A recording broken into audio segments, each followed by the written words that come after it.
Hi, Assalamualaikum, and a very good day to everyone. First of all, I would say that my partner of this assignment would be HUSNA AQILA binti RUBAINE, and me myself is FATIN ADRIANA binti AHMAD ROSSIDI. And in the first place, I would be explaining about the justification on why we choose this book, the title of our book in both versions, which are in Malay and English, and also I will provide more information about this book. So the main reason on why we chose this book is because this is one of the most famous fairy tales that which we have been surrounded by in our childhood. So that's why, and it is one of the best, I can say. And even for Aqila's perspective, she said that she has read this more than one time, so that's why it is quite familiar to us. The storyline, the word structure, and even the linguistic items that has been included in this book. So the next reason on why we chose this book as well is because I have mentioned a bit about it before, which is because of the linguistic items used or included in this book. The repeated words, sentence structure, which help the second language learners to learn more and to make it as a progress to step on another level. So that's why Red Riding Hood is our reference. The Malay version of it is called as Gadis Bertudung Merah. So in the next slide, I'll be explaining about me and Aqila will be explaining about the three linguistic items that we have found in this book. The first linguistic item that we have found from these two books is syntax, and the first element that falls under syntax is preposition.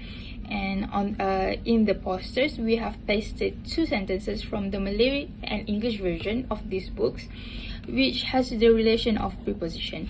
So these two sentences, the first similarity of these two sentences is that they use preposition. The Malay version uses preposition or kata sendinama of di atas, and the English version is into. That is the first similarity. And another similarity is the sentence sequence, which is the preposition is followed by noun phrase, both of the sentences. So noun phrase in the Malay version of the sentence is katil, and the English version is grandma's bed. So we move on to the difference of these two sentences, which is they use different types of prepositions. The Malay version uses simple preposition, compound preposition, which is the word di and atas are separated, while the English preposition is simple preposition. The English version sentence is simple preposition because the word in and to is combined together. The other element of syntax is word choice. So from these two sentences, I can see the first similarity is that they use the same sentence structure, which is subject, verb, object, and which also focuses on the first clause, and then they also uses conjunction to link two sentences to be one,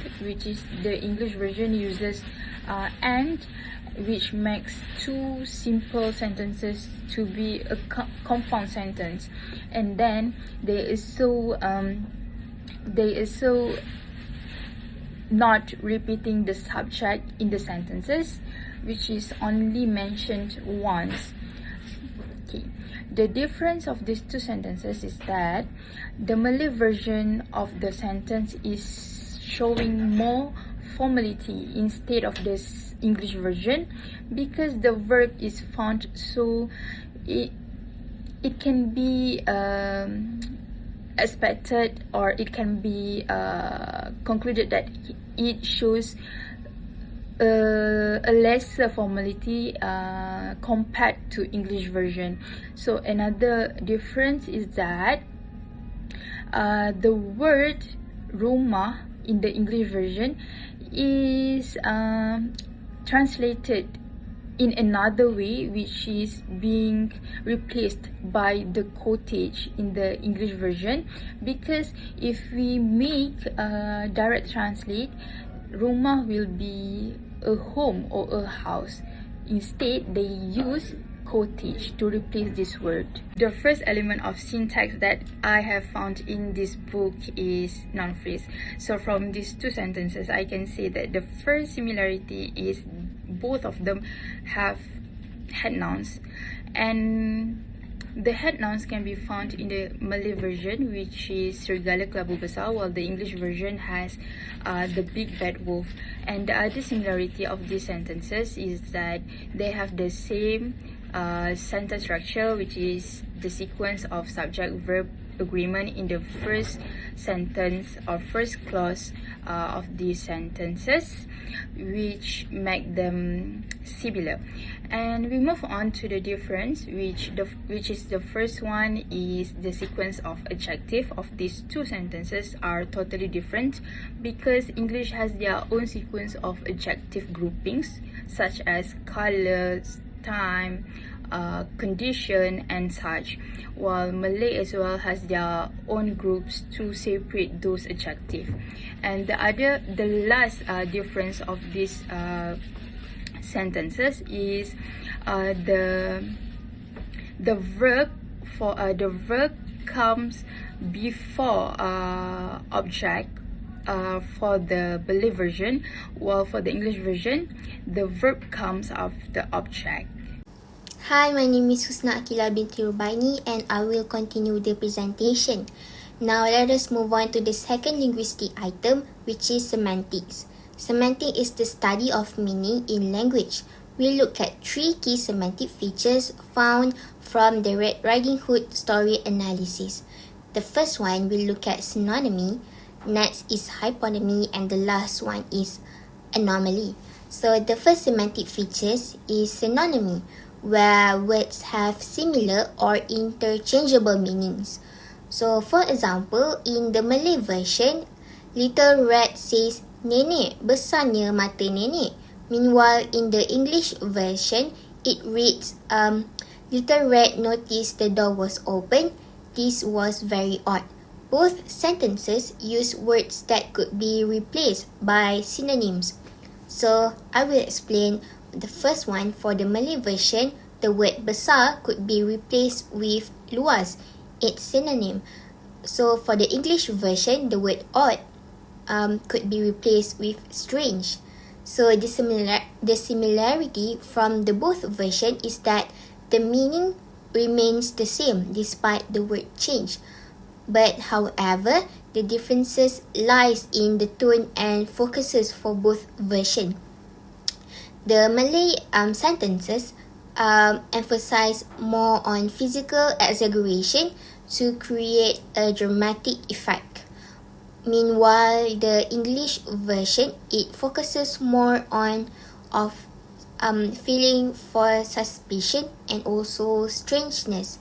So this highlights how cultural and narrative tone influences word choice, and it is important for L2 learners to understand not only the literal meanings of the words, but also the emotional connotation behind the synonym words. Now let us look at the second semantic features of semantics, which is hyponymy. Hyponymy means where specific words fall under a broader category. So we can see in the Malay sentence, nenek besarnya telinga nenek, the word telinga, which is ears, is a hyponym of bahagian muka, means parts of the face. In the English version, he saw a cottage with blue flowers in the window. So the word window is a hyponym of opening. So both languages, the similarity is that they use hyponyms to describe specific parts of a whole, helping to show a clear picture for the reader. However, the differences is that the Malay highlights for the body parts to build the suspense about the wolf disguise in the story, while the English sentence describes elements of a house to set the scene. So for the L2 learners, it shows how hypernyms can help clear imagery and how their function may vary depending on the story context. Now let us move on to the third example under semantics, which is the last one, anomaly. Anomaly means refers to sentences that are grammatically correct but semantically strange or illogical in the real world. So we can see in the Malay sentence, we read serigala itu segera memakai baju nenek, which means the wolf immediately wore grandma's clothes. Meanwhile, the English version, it says, grandma flew right out of his mouth. So both sentences showing actions that don't make sense in real life, but they are acceptable in the real world of fairy tales. So the similarity from both versions is that these anomalous sentences support the fantasy and drama of the story. Meanwhile, the differences lies in the type of surprise, which is the Malay version shows the wolf disguising himself, suggesting deception, while the English version, it uses a sudden and impossible event revealing for a plot twist of the story. So for L2 learners, it can be quite confusing for them to differentiate these sentences. So it is important to recognize that such sentences are acceptable in fictional context and to understand the role and plot of the storytelling. Another linguistic item that can be found in this book is morphology. Morphology is the study of the internal structure of words. The two sentences that have been pasted show the similarity is that it can be seen through the conjunction used in these two sentences, which to combine or to link two sentences to become one. They also do not carry any lexical meaning, which can create another meaning or another situation within this sentence. Next, the difference of these two sentences is that the Malay version or the Malay conjunction is used to link two verbs or sequential verbs, while for the English version of conjunction, it is more to combine two sentences or two full clauses. So they have different functions here and different alternative. Thank you, Adri. So now I will continue the explanation. So for the second morpheme, which is lexical, which are contain words that carry meaning, we observe how adjectives are used. So in the Malay sentence, muncul seekor serigala kelabu besar, and in English, little red bumped into a big bad wolf. In both sentences, the adjective of big and besar describe the wolf characteristics and help form a mental image for the readers. So the differences in the word order is that in the Malay adjective come after the noun, while for the English they come before the noun. So this is important for the L2 learners to understand and tackle, as misplacing adjective can lead to confusion or maybe awkward phrasing for the words. Finally, we move on to the third example of morphology. We will look at inflectional morphemes, which change the grammatical form of a word without changing its class. So, for example, in the Malay sentence, Maria terjumpa dengan seekor serigala, the verb terjumpa includes the prefix ter, which indicates that the action accidental was happened in the past. Meanwhile, for the English version, little red bumped into a wolf. So the word bump, the verb bump, uses the suffix ed to show past tense, and they both indicate completed actions. But the Malay prefix also conveys an spiritual meaning, not just that the action happened, but also how it happened. So from this both example, it show that inflection in Malay can carry more nuanced meanings compared to English, and teaching this can help the L2 learners to understand more than just tense, but it also helping them to understand the intention of the context and also the aspect of the story as well. Have been observed by me and AQILA. So we have discussed this, and we think that linguistic items of semantics, syntax and morphology may cause difficult to language learners because some complexes that they have in these elements. So first of all, for syntax, it might be a bit difficult for them to learn about the structure of the words if it would be reversed. And the next one, for morphology, especially when it comes to idioms, language learners will struggle more because they can't direct translate the meaning of idioms into their target language or their native language directly, because this is something that you have to work more, that you have to hustle more to make sure the meaning of these idioms is similar or is the same that you taught. And the last one we have is morphology. Morphology might be difficult when it comes to suffixes, affixes, such as suffixes and prefixes, because some students can't differentiate which type of affixes that should be put into the word. So I can say that the study of linguistics might be difficult for many students, especially when it comes to language learners. We have arrived at the last part of our presentation.